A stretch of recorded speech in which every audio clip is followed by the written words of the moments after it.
বাংলাদেশ জাতীয় পার্টি বিজেপির চেয়ারম্যান সংসদ সদস্য আন্দালিব রহমান পার্থকে গ্রেফতার করেছে ঢাকা মহানগর গোয়েন্দা পুলিশ ডিবি। গ্রেফতার দেখানো হয়েছে বাংলাদেশ জাতীয় পার্টির চেয়ারম্যান ও সংসদ সদস্য ব্যারিস্টার আন্দালিব রহমান পার্থকে। গ্রামের ভাষায় কথা আছে বলতে চাই না যে গাং পার হইলে মাঝি কোন দুলা ভাই। স্পিকার, জুলাই সনদকে ঘিরে অন্ধকার নেমে আসলো আন্দালিব রহমান পার্থর জীবনে। হঠাৎই কি বক্তব্য দেওয়ার পর কোন স্টেপ গ্রহণ করলেন প্রধানমন্ত্রী তারেক রহমান। দর্শক, হঠাৎ করে এই সিদ্ধান্ত নিয়ে বিপদে পড়ে গেলেন পার্থ। আন্দালিব রহমান পার্থ চিন্তা করেছিলেন হয়তো আমি বেঁচে যাব। কঠিন কথা কিছু বলেছিলেন সংসদের মধ্যে, তাকে ধরে ফেলেছিলেন হাসনাত আব্দুল্লাহ। দর্শক, হাসনাত আব্দুল্লাহ কথা বলেছিলেন গাং পার হইলে মাঝি কোন দুলা ভাই, অর্থাৎ বিপদ যখন কেটে চলে যায় তখন আর মনে পড়ে না সেই কষ্টের দিনের কথা। ছাত্র জনতার গণ অভ্যুত্থানে আজকে বাংলাদেশে তারা কথা বলতে পারছে, সংসদে কথা বলতে পারছে। আজকে প্রধানমন্ত্রী নিযুক্ত হয়েছে এই ছাত্রদের জন্য। আর আজকে তাদের জুলাই সনদকে তারা বিভিন্নভাবে ইনিয়ে বিনিয়ে তাল বাহানা শুরু করেছে সংসদের মধ্যে। আর হঠাৎ করে কেন এরকম সিদ্ধান্ত নিলেন প্রধানমন্ত্রী তারেক রহমান?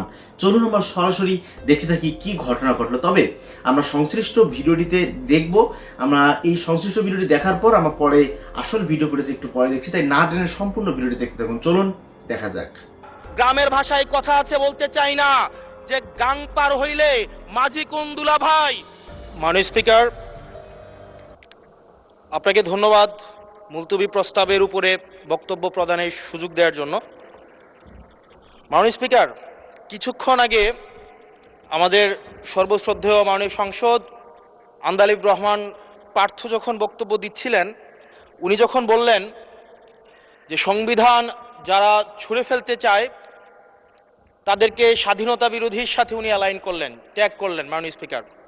এবং তখন ট্রেজারি বেঞ্চের সম্মানিত মাননীয় মন্ত্রী যারা ছিলেন তারা সেটাকে টেবিল চাপড়িয়ে সেটাকে সমর্থন দিলেন। মাননীয় স্পিকার, গণতন্ত্রের জন্য যিনি আপোষহীন লড়াই করে গিয়েছেন বেগম জিয়া, উনি বলেছিলেন যেদিন জনতার সরকার প্রতিষ্ঠিত হবে, যেদিন এই পার্লামেন্ট জনতার সরকারের কাছে যাবে, এদিন এই সংবিধানকে ছুঁড়ে ফেলা হবে। ট্রেজারি বেঞ্চের যে মন্ত্রীরা ছিলেন তারা দীর্ঘদিন, তাদের সারা জীবন তারা বেগম জিয়ার সাথে রাজনীতি করেছেন। এই সংবিধান ছুঁড়ে ফেলার সাথে স্বাধীনতা যুদ্ধাপরাধীর অ্যালাইন করার যেটার হাততালি তারা দিয়েছেন, সেটির মধ্য দিয়ে বেগম জিয়াকে তারা মূলত হচ্ছে অপমান করেছেন কিনা তারা সেটা ভেবে দেখবেন। মাননীয় স্পিকার, আমি বক্তব্য দেওয়ার জন্য অনেক কিছু রেডি করে নিয়ে এসেছিলাম। আমরা আইনমন্ত্রী বলেছেন রুশু পড়ার জন্য, তারপরে হচ্ছে হবস পড়ার জন্য, মদিনা সনদ পড়ার জন্য পড়েছিলাম। কিন্তু আন্দালিব রহমান পার্থ সাহেব যে বক্তব্য দিয়েছেন, আমরা ক্লাস 8-9-এ যে ডিবেট করতাম সেটি রিভার্টাল দিলে 20 মিনিট সময় লাগবে। মাননীয় স্পিকার, আমি ওনার বক্তব্যের রিভার্টাল দিচ্ছি। উনি বলেছেন যে আমি কোট করছি, উনি বলেছেন ৭২-এর সংবিধানের কিছু কিছু বিষয়কে ওনারা সম্মান দিয়েছেন। তার মানে কিছু কিছু বিষয়কে ওনারা সম্মান দেয় নাই। তার মানে এই অভ্যুত্থানের পরে এই সংবিধানের কিছু অংশ ওনারা মেনেছেন, কিছু অংশ ওনারা মানেন নাই। ওনারা কেবল ওই অংশটাই মেনেছেন যে অংশটা ওনাদের পক্ষে গিয়েছে, যে অংশটা ওনাদের বিপক্ষে গিয়েছে এই অংশটা ওনারা মানেন নাই। মাননীয় স্পিকার, এই ধরনের প্রকৃতি সম্পন্ন যারা আছে বাংলাদেশের পার্লামেন্ট যারা দেখছেন তারা সিদ্ধান্ত নেবেন। যারা কখনো কখনো কনফর্মিস্ট, যারা কখনো কখনো রিফর্মিস্ট, তারা মূলত হচ্ছে অপরচুনিস্ট। এখন আমি সংবিধানের কিছু কিছু ধারা মানব, কিছু কিছু ধারা মানব না। আমি কখনো কখনো সাংবিধানিক, কখনো কখনো আমি অসাংবিধানিক। মাননীয় স্পিকার, যখন ডক্ট্রিন অফ নেসেসিটির প্রশ্ন আসে, মাননীয় স্পিকার, এই এক্সিস্টিং সংবিধান অনুযায়ী যখন 7A এবং 7B বলবৎ থাকে, সেই জায়গা থেকে আইনজ্ঞরা, মাননীয় স্বরাষ্ট্রমন্ত্রী উনি থাকলে ভালো হতো।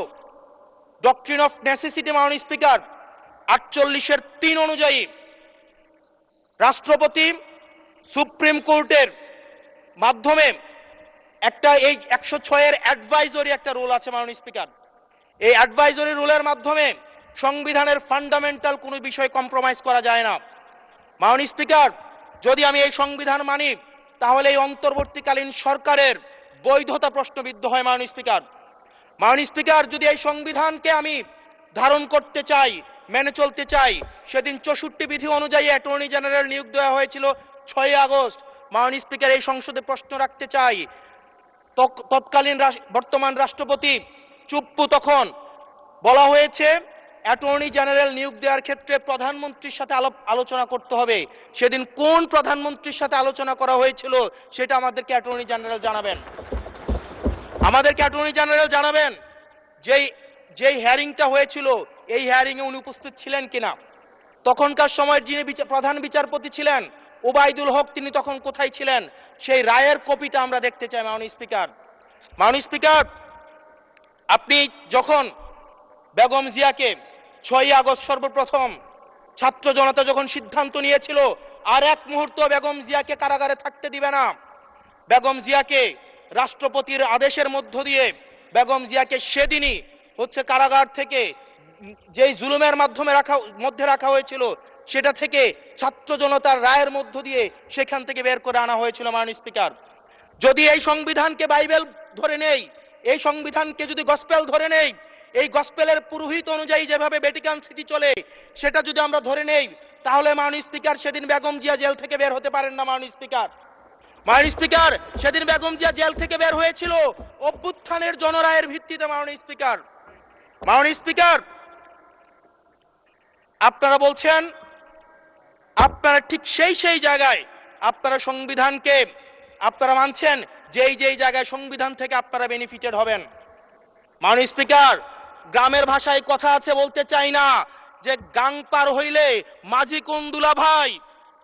ছাত্ররা, আপনাদের নেতা কর্মীরা গত 17 বছর ধান খেতে ঘুমাইতে হয়েছে, ত্যাগ তিতিক্ষার মধ্য দিয়ে যেতে হয়েছে।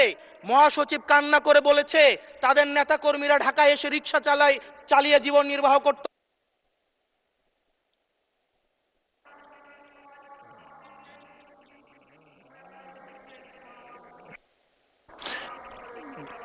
এক মিনিট বলেন। মাননীয় স্পিকার, আজকে দেখেন, আজকে লক্ষ লক্ষ নেতা কর্মী তাদের রক্ত দিয়েছে।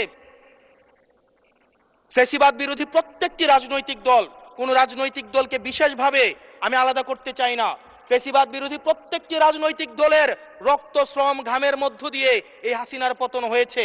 এই হাসিনার পতনের পরে যখন জনরায়, মাননীয় স্পিকার, যখন জনরায় কখনো কেতাবের কাছে মাথা নত করে না। এটা ভ্যাটিকান সিটি নয় যে গসপেল অনুযায়ী দেশ পরিচালিত হবে। 68% জনগণ তারা সিদ্ধান্ত জানিয়ে দিয়েছে এই সংবিধানের যেই বেসিক স্ট্রাকচারাল জায়গায় কোন জায়গাগুলোতে রিফরমেশন আনতে হবে। মাননীয় স্পিকার, আন্দালিব রহমান পার্থ সাহেব বলেছেন যে অর্ডারে নাকি সংবিধান সংস্কার পরিষদের গঠনটা নাই। উনি যদি একটু পরিশ্রম করতেন, জাস্ট একটা পাতা উল্টাইতেন, একটা পাতা পরেই বলা হয়েছে সংবিধান সংস্কার পরিষদ গঠন যদি জয়যুক্ত। ধন্যবাদ। দর্শক, ভিডিওটি দেখার পর আপনাদের কি মন্তব্য সেটা আমাদের কমেন্ট বক্সে জানাতে থাকুন। এবং আসলে পার্থ যেরকম উলটপালট বক্তব্য দিচ্ছেন তাকে আসলে গ্রেফতার করা এটা সময়ের দাবি জানাচ্ছেন নেটিজনরা। তারা বলছেন যে তিনি এত উল্টাপাল্টা কেন কথা বলছেন সংসদের ভিতরে। আজকে কত প্রাণ বলিদান হওয়ার পর আজকে তারা সংসদে তাদের রক্তের উপর দাঁড়িয়ে এসব কি বক্তব্য দিচ্ছে চিন্তা করেন। একটা রক্ত, যদি একটা শহীদের রক্তের উপর পা রেখে বলে যে এই জুলাই সনদকে কোনোভাবেই মানা হচ্ছে না বা তাদের দাবি এই বিষয়টাকে মানা হচ্ছে না, সে ব্যাপারগুলো নিয়ে আপনাদের কি মন্তব্য? তারা এখন সংসদে দাঁড়িয়ে গেছেন, তারা ভুলে গেছেন অতীতের কথা, যেটা হাসনাত আব্দুল্লাহ সুন্দরভাবে বক্তব্য রেখেছেন। দর্শক, এই ব্যাপারগুলো আপনাদের কি মন্তব্য সেটা আমাদের কমেন্ট বক্সে জানাতে থাকুন। আজকে ভিডিও পর্যন্তই। ভালো থাকবেন, সুস্থ থাকবেন, দেখা হবে পরবর্তী কোনো ভিডিওতে। আল্লাহ হাফেজ।